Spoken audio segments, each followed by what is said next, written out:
One thing I've learned, if you don't hold their feet to the fire, everybody gets burned.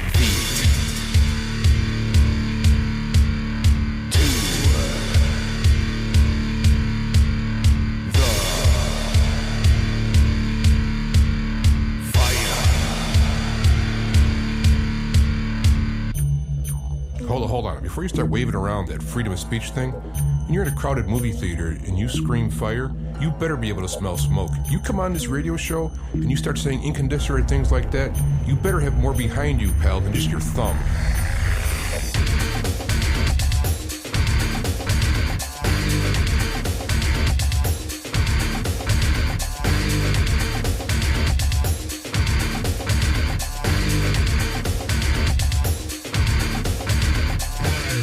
I've been listening to talk radio for years, and one thing I just can't stand is when the host has to, push his way on the people, beat the callers into his way of thinking, extending his ego, or when the callers call in and say something so outrageous and the host lets it go unchallenged.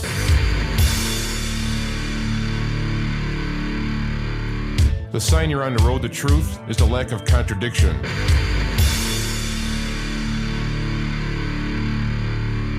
You want to find truth, you just don't simply believe somebody because of their authority or their degree, or you listen to what they say, you test it against reality, and you hold their feet to the fire.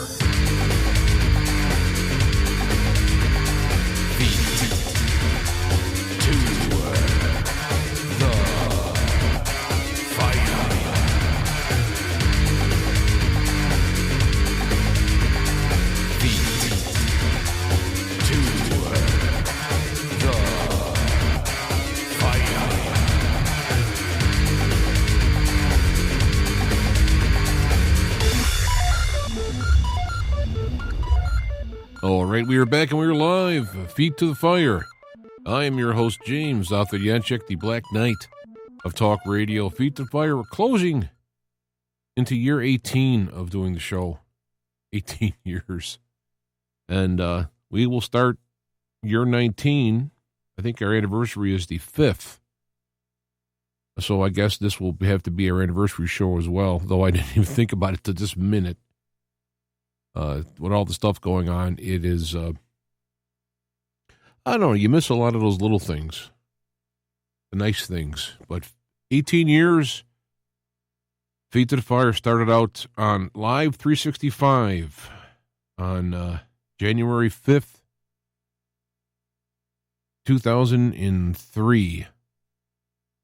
And I think about all the things I've witnessed and everything from Planet X supposedly coming and 2012 and, a host of myriad of other things, and nothing happened.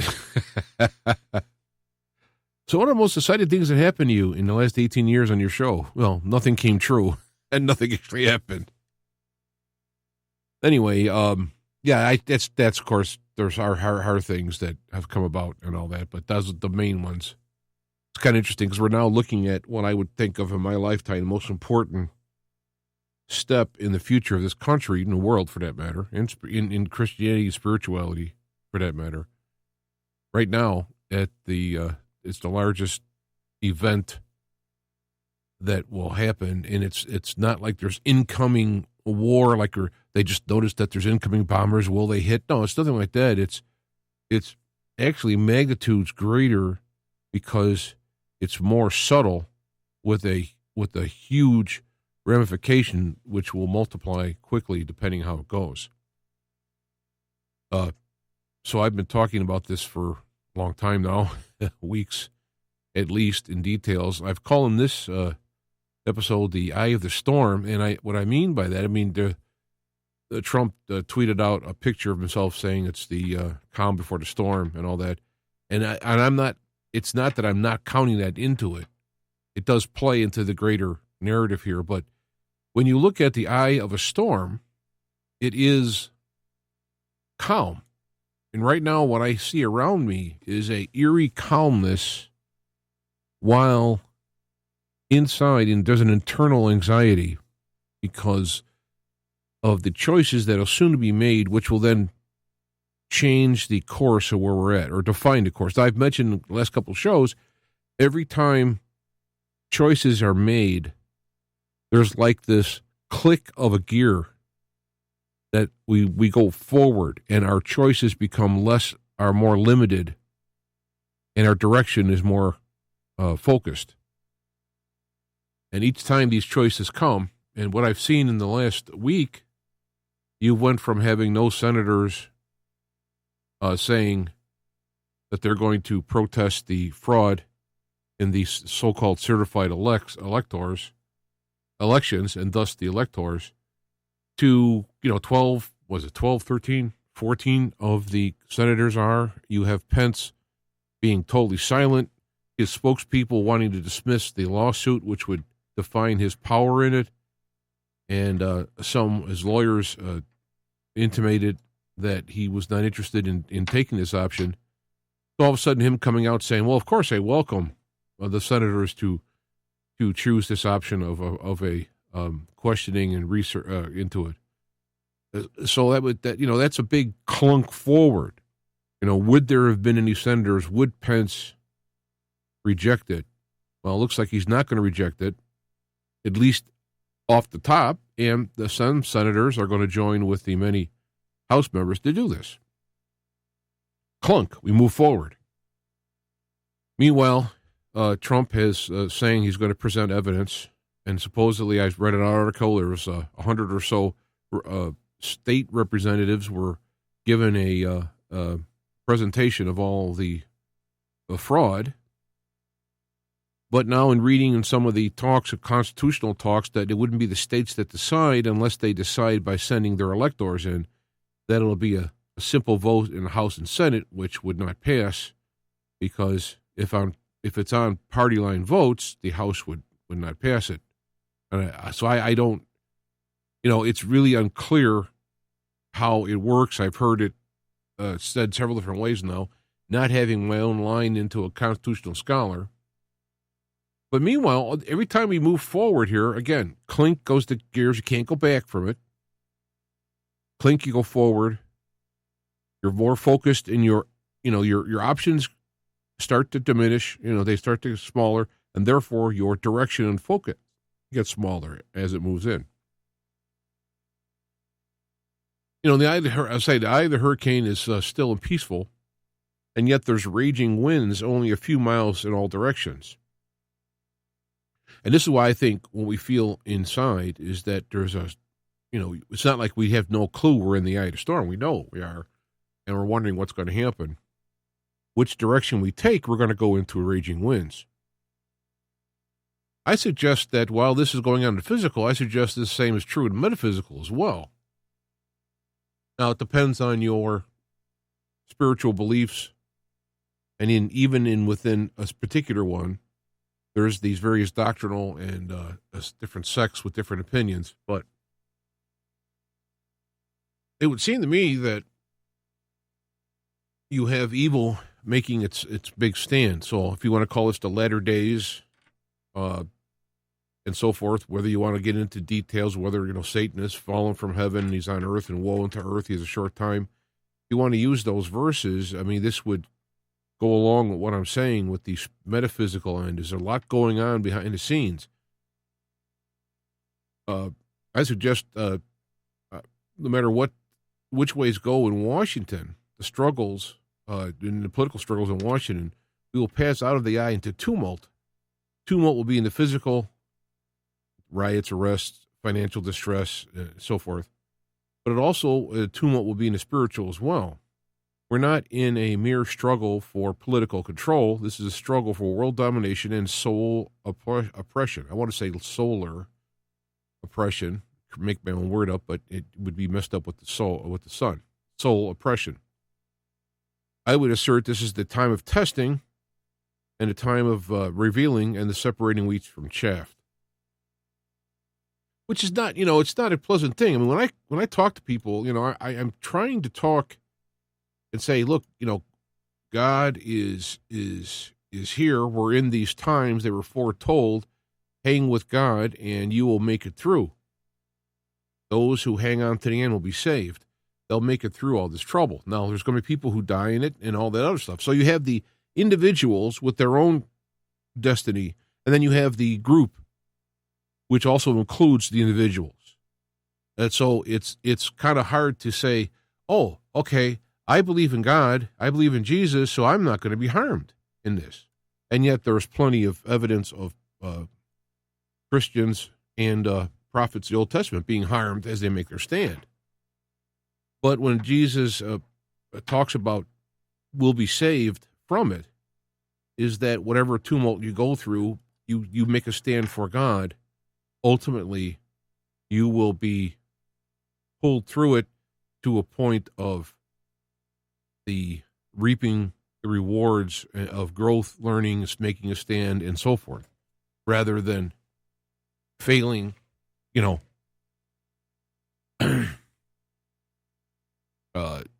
making it there, but then failing in your tasks. We all have things we need to do here that's going to carry on to the next. And this is where trouble gets in when you get into doctrinal issues, is you have Jesus saves you to heaven, and that's it. You're in heaven, so it's like that's all. And I'm thinking there's a quality level even in heaven. And there is a Jesus giving lessons about the servant and the masters, just well done, my servant, and so forth. So, my point in all this is keep your eye on God and the teachings of Jesus, the Holy Spirit and Jesus, and get through this by always choosing the highest, best way, truth, honesty, and it doesn't mean you can't fight if you're attacked. That's not it either. It's not a pacifism, but it's not a blind rage at all. I mean, it's tough to say because everyone has a different level of what they're going to go through, and they have with them a certain level of ability. And so much is given, much is expected, is the quote again from Jesus. And of course, little given, little expected. But whatever you have that you can use in a witness for God at this time, this is what will be asked of you. I say required of you, I guess, too. But it's really hard talking. I'm not a if you haven't noticed, I'm not like a Shakespearean actor and a linguist with a whole list of words of accuracy that can fine tune what I'm saying. And plus, we're talking about areas which are unknown to others. I mean, there's different opinions and doctrines, and you say one, you offend the other. And what I'm just trying to get across is a more generic sense that I think we're in the latter days, and I don't want to go into special details of what that means. And B, there's a lot of hard times that are going to come up. I make a hard stands that are going to need to be made. And it doesn't mean you won't get through them, and it doesn't mean you're going to get, killed or beaten or lame. But everyone's going to have their time to make their stand, and their stand will be proportionate to their ability. That was nice. I should have said that a long time ago. So, as I mentioned even last week, we have to get really close to God and, walk with Him through the valley of the shadow of death. I mean, now I mentioned this before. I was talking to a listener, Calvin. He wanted me to articulate this, I guess, again, or better than I've done in the past, is that, and the reason why I took this Ida Storm thing is no matter what happens, there's going to be trouble. If Trump is able to be reinstated as president, re-sworn as president, the left is going to be apoplectic, right? So we're going to have way more worse stuff than happened the last time. Plus, you're going to have the deep state fighting for their lives and are going to be involved in blowing stuff up. They're going to be involved on supporting, and don't forget, billions have went to Black Lives Matters and other groups that are activists on the left, Antifa and whatnot. So you're going to have a quality level of punishment and dissent from what that happens. But if Trump's in office, those people would be the outlaws, let's say. If Biden gets in office and the Patriots dissent, now they're not going to go burn down things, but there's going to be what was that called? Civil disobedience, protests of the civil disobedience, and all that, which will then they will be the so-called outlaws, and then you will be forced to have the police and military have to go against their own ideological brothers, if you will, or sisters, and then they'll have to make a choice, and then that could split up a big nasty split within the government, and you know what I'm saying? Either way you look at it, you have trouble. It's just that I'm looking at the two, and I'm not God. Thank God, I'm not God, right?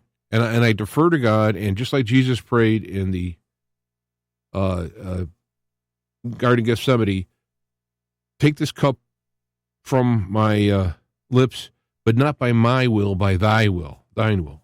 So right now I see we're waiting for what decision will be made and how we're going to go, and I see, chaos all around, and violence and whatnot around, and I'm like, I want that all to go away, but if there is a way through it, that will be for the highest, greatest good. The will, God, we talk about the will of God, we throw that around pretty cavalier, and God's will is for us to learn and follow his ways. That's his will, okay? Not whether or not you're going to do X, Y, or Z.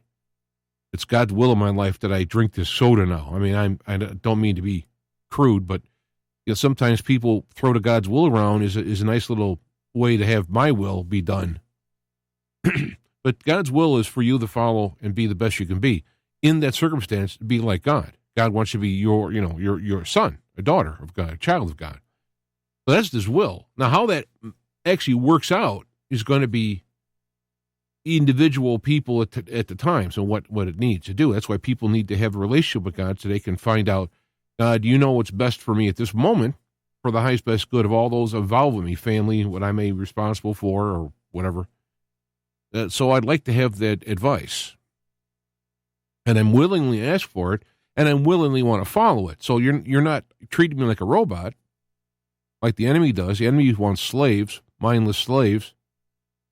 You want me to make choices, and my choice is to follow you, and my choice is to do the right things. Now, God's going to want you to pick those, so he's not going to just give you a piece of paper and say, okay, step 1, do this, step 2, do that.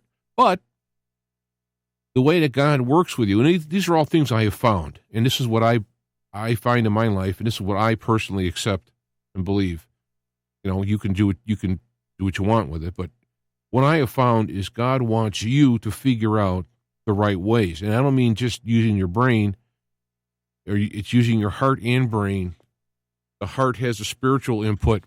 The brain has the logical being in the material aspects. It's a teamwork. But the goal is to find the highest, best good for all those involved.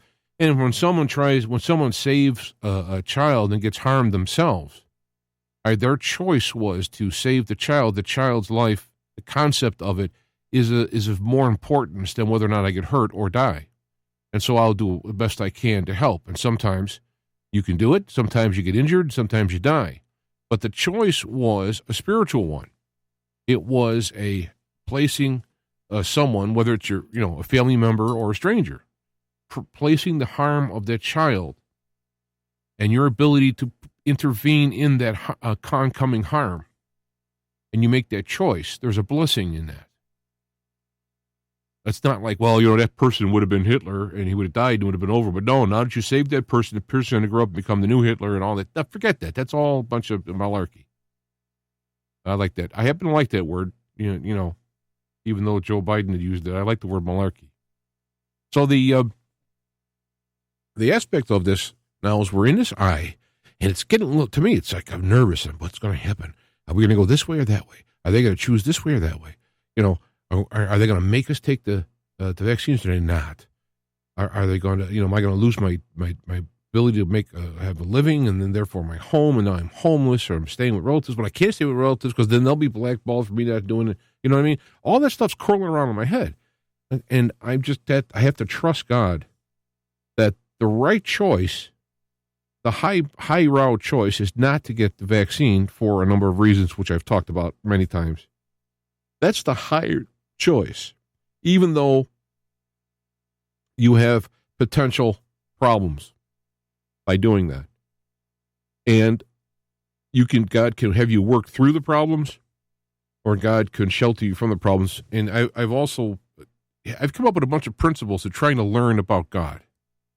And a lot of it's manifested through Jesus, which would be the spiritual God manifesting on earth, coming through the man Jesus.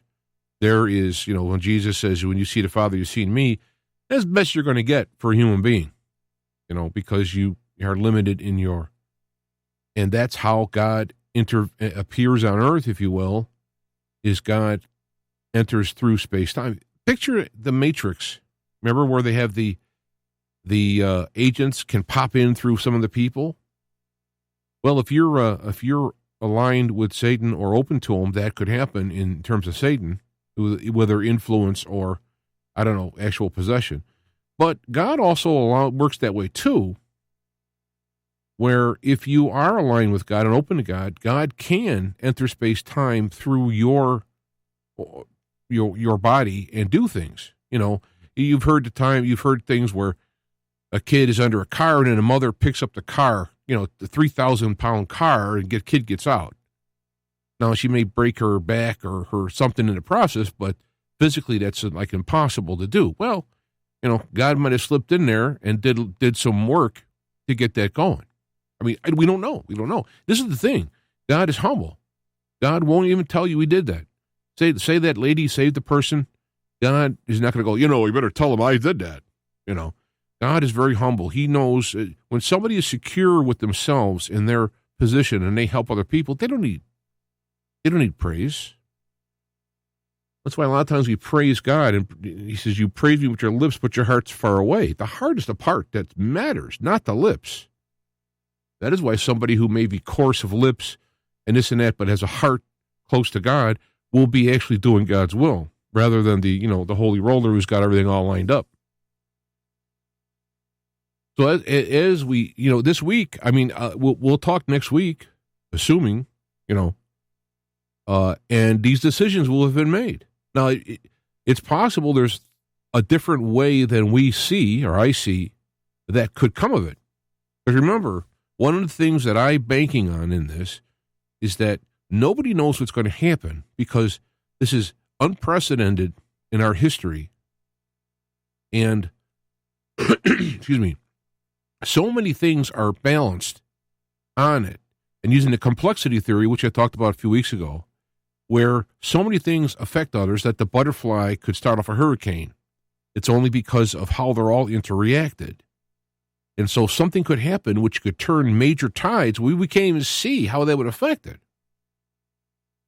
So I'm banking on the complicity theory with God going to be either working through people or perhaps in his own authority. I think it's rare where God enters space and time on his own. I'm not saying he can't or doesn't.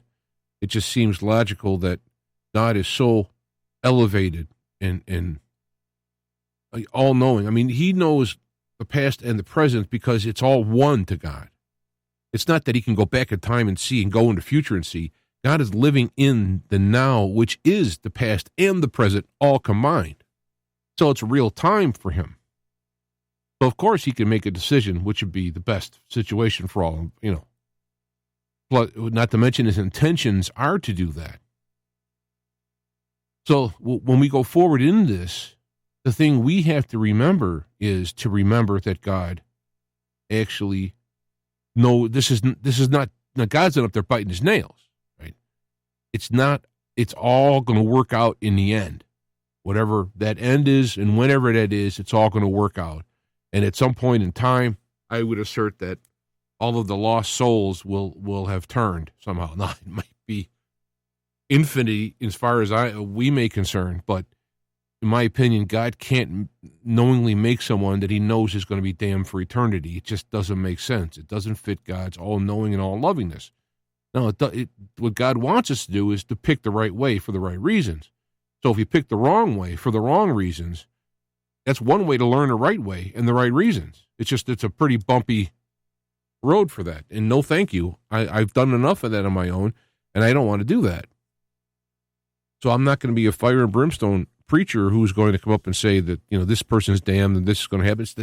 Thank goodness, thank God, it's not my job to deal with all of that stuff, because the intricacy and the intimacy and the subtlety of it is beyond our resolution to see.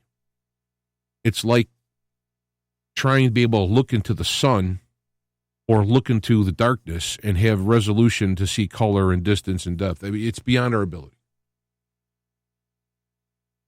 But what I can see is that I see a lot of storm around as I'm sitting in the eye here going like, I don't know which way it's going to turn, because the choices of others, president, senators,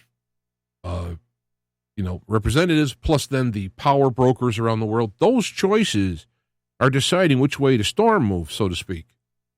Not me. Now, I people say, well, you can change your own destiny if you want to go. You can change your mind and go to a different alternative universe that doesn't have this happen. And it's all rainbows and whistles and that'd be great. I don't buy that. Of course, they'll say by me not buying it, I ruled off that possibility, and it doesn't matter, does it? Right? So what I'm trying to look at is a more pragmatic approach while maintaining an open to analyze things that are going on, knowing the principles of God in the background, and that several key Bible verses I'm banking on so that everything will work out the best for all involved. And even those who are persecuted and die, even those people who have been they're innocent and have been I don't know, abused or what have you, persecuted, to use you have, I think it's Revelation 11. I don't mean to.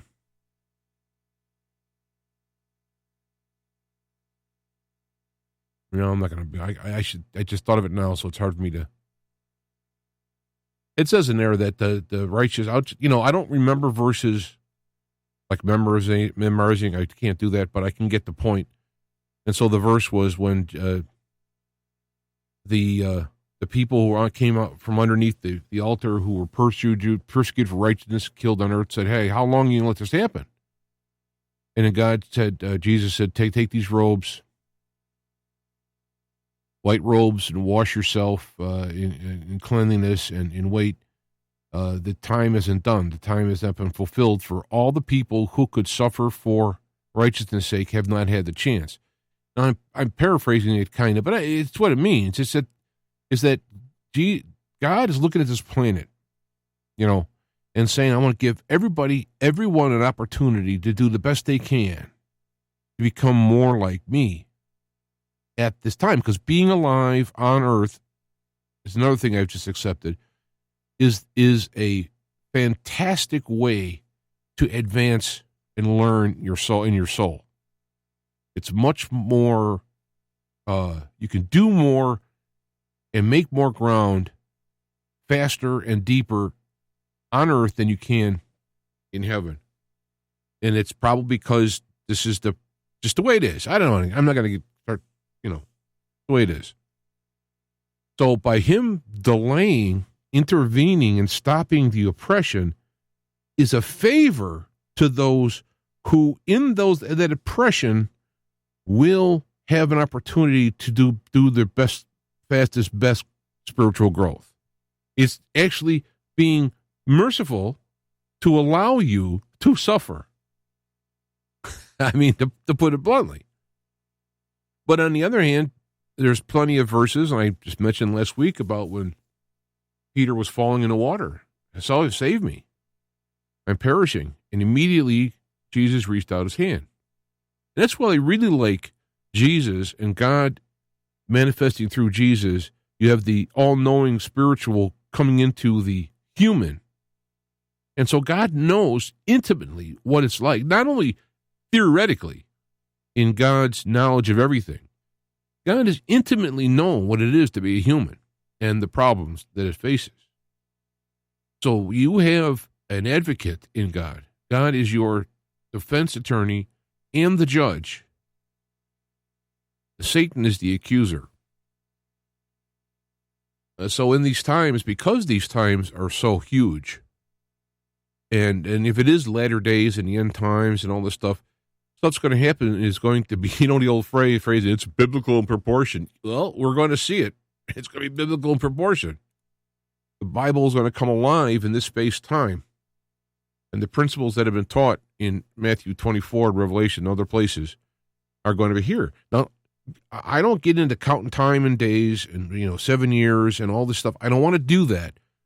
My personal opinion is those numbers have a quality approach rather than a literal one. But even if it is literal, fine. I don't want to get into that. So you're not going, I'm not going to go through all of that. I just know some people will make a decision based on that. And I think that's a weak ground to do it. And you're risking missing stuff because, it's not going to happen now because this happened, that happened, that has to happen. Well, as far as I can read things and the way things are stacked in the Bible, they're not linear. And like A, then B, then C, then D. They seem to be layers that overlap. So if you can look at them, that some will take place simultaneously as others, and things will happen in that aspect. So I don't want to miss the boat by setting my clock wrong, so I'm going to be camping out waiting for the boat, so to speak. And that's what Jesus talked about when it says the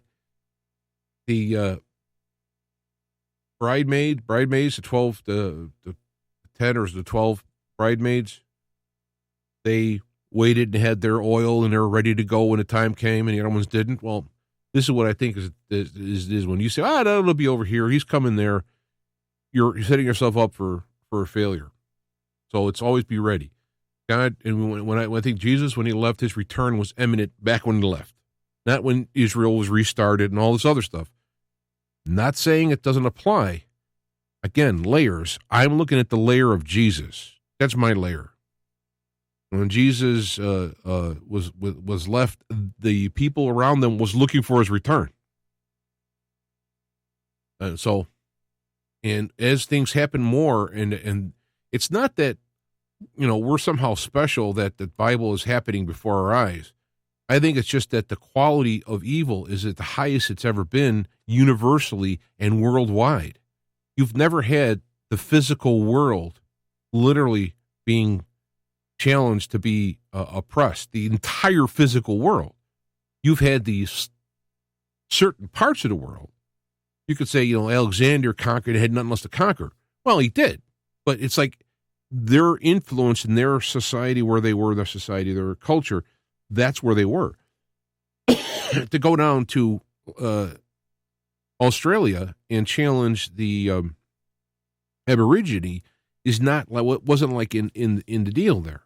But now we're talking about worldwide domination. 5G monitoring, so they can have automation and monitor you real time everywhere you go. AI, this whole thing was never existed before. And so you have a quality of evil and oppression which has not been matched in our history, no matter how bad it was at times. Never was universal. And we're on that cusp of it becoming universal. That is the globalist goal, is to have worldwide control. And when you have power, the only way you can enjoy it is to wield it. And the only way you can do that is to oppress people. That's the only way. Because if you have the power and don't use it, it's worthless to you who worships power. You have to. You got to have more money because it's more power. It's buying power. You can have exclusive items. You can have there's I'm into stereo and audio, and you got people who spend $50,000 on a turntable. And I'm going like, I don't know how much you can really tell. And at some point, isn't it good enough to take that money and do something else with it? So, I'm just saying that whenever you have people who want power, it's never enough. The only way to get power is by pushing somebody around. And when you control the world, there's a rush in that. Yeah, we run the world, but now it's going to be like, okay, that wore off, and now what else do I do? And so as I sit in this eye of the storm, and I'm wondering which way it's going to happen, and as I play out in my limited mind logic what in my personal life the stakes are, it's not good. I've been blessed and lucky that my job, so-called essential worker, that I've been allowed to work during these times. So I didn't lose my house or business and go bankrupt, and like many other people did.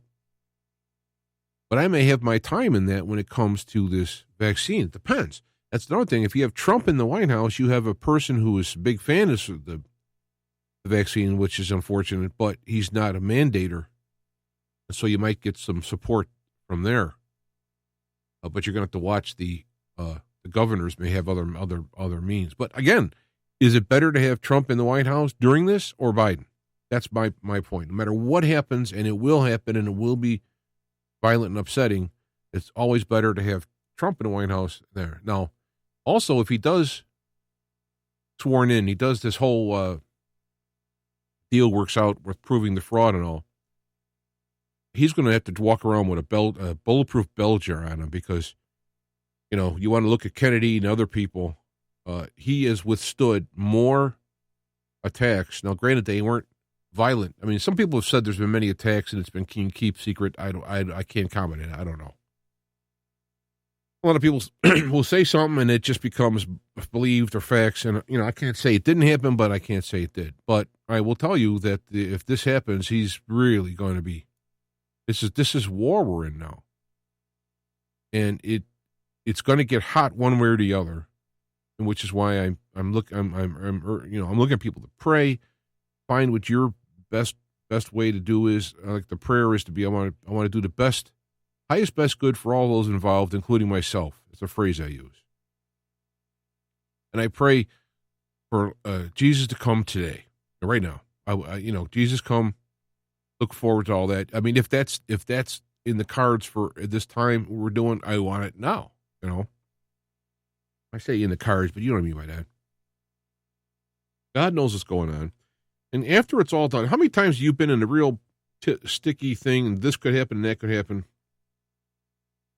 And then after, and it's an unknown, and this could happen, a bad thing. And then all of a sudden, when it actually turns out, hey, it wasn't that bad. Or it was actually good. Or, this part was bad, but this part was good, and I didn't see that part before. And that's how reality tends to work out. It usually doesn't come out to be all the worst possible things. It usually comes out to be better than you thought, while not necessarily easy. And that's kind of how I'm looking at this. That's my hope, is that it works out for the highest best good of all those involved, including the people who we would call evil, who are doing these things. There's a thing for them to work out for them so that to learn too. It might be a very unpleasant, and it might be a very long in the learning. But the one thing that about God is that God is looking at the highest best good for all those involved. All of those involved. And so, all I can do is let God kind of pray to God, like, hey, this is what I'm seeing and looking at, but, give me direction and help me get through this. Do the right thing. Now, just imagine if you're if you're one of these senators or congressmen, if you're one of the good guys or one of the bad guys, how much is weighing on what you're doing now? If somebody is one of the evil ones, they can turn around and work for good and do so much for their soul and so much for the people around them. But because they're so corrupt as to being where they are, the odds of them saying it are very low. But I one thing I liked in The Lord of the Rings was Gandalf kept talking about Gollum. There's not much of a chance he'll turn, but there's not no chance. And the hope is that there could be some, there's always hope and all that. And I like that. I like that aspect of it. But that doesn't mean you leave your guard down, because hoping that evil changes is a lot different than allowing them the first hit, so to speak, or whatever. You know what I mean?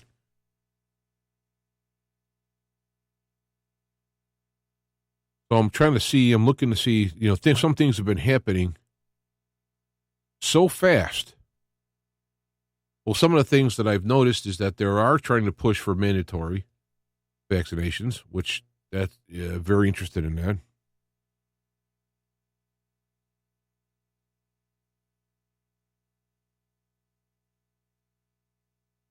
I've just got a thing here.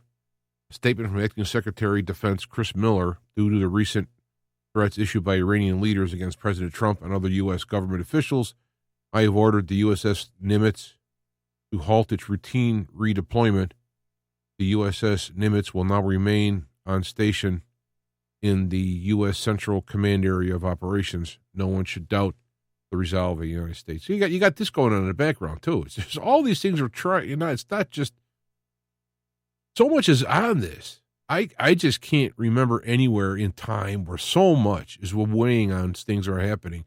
And there's only a few days for the course to be laid. And of course, things could happen that I don't know, that we don't know. All of a sudden, hey, I didn't know that. That's a new option here, a new thing. And that's what things I'm hoping on, is that there's more unseen things that'll come up and do a highest, best good for all those involved. I want to recommend Gab again. I mean, I'm starting to get a lot more time on Gab. I have almost not even looked at Twitter, except I wanted to check out things. I'm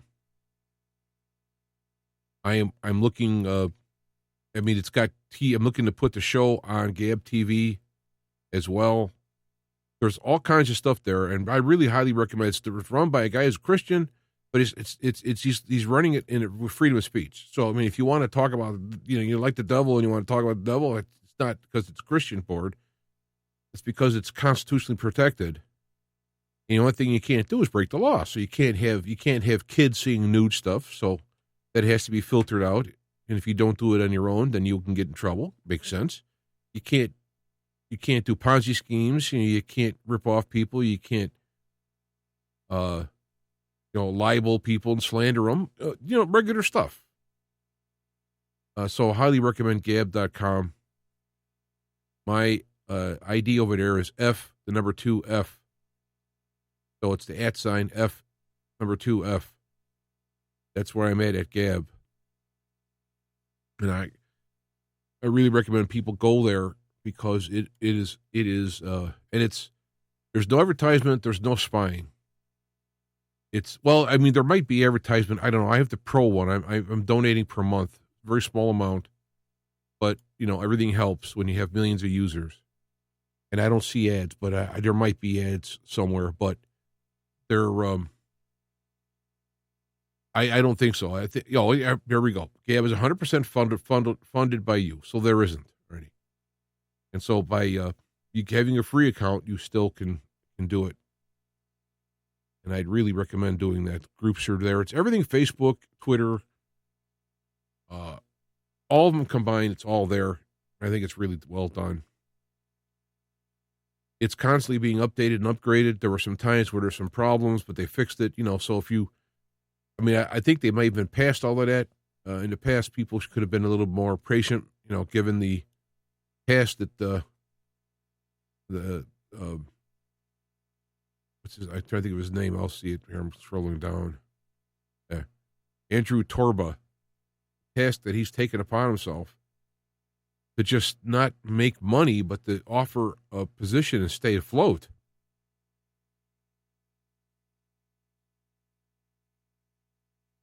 With Trump, if he is not going to be put in office, I don't know. I just don't see that not happening, because the fraud is so obvious. And there'll be a lot of more disclassification and pardons. Looking at pardoning Assange. Now, I just noticed this now when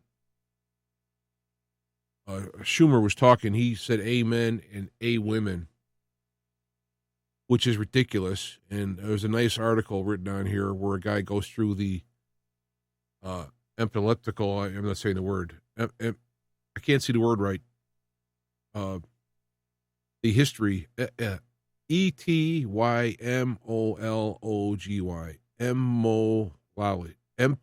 entomology. Gosh, this is why one of my problems with a touch of dyslexia or whatever. They go through and explain the whole Greek word. It's got nothing to do with men. It's not an English word, men. What a ridiculous thing. But it just shows the knuckleheadness of the people, both the ones talking and the people who would be listening to that. So, okay, I'm going to let you go. I got to work tomorrow. It's going to be back to a regular long week. So, God bless, take care, and we'll see what's happening. And if you're on Facebook still, you might want to really try this lady. Her name is Wendy Patterson, Patterson. She is, to me, the new Drudge. She has got a good nose for news. She has also a nose for BS. And I agree with much and most of what she says. And she'll also give her opinion on things. And I think it's pretty reasonable. So if you're on Facebook, I don't know if she's probably going to get thrown off there at some point. I don't know what she'll do now, but you can check her out. I highly recommend it. One of the few reasons I'm even on Facebook anymore. So, all right, I'm going to go. God bless you all. Take care. And boy, I would tell you, hold your head on. I mean, hold on to the railings because we're in the eye of the storm right now, and we're going to go out somewhere into the storm very soon. And I don't know where this comes out. Hopefully, we'll see you next time. What a wild ride this is going to be. Just hang on to God too. He's the base of everything.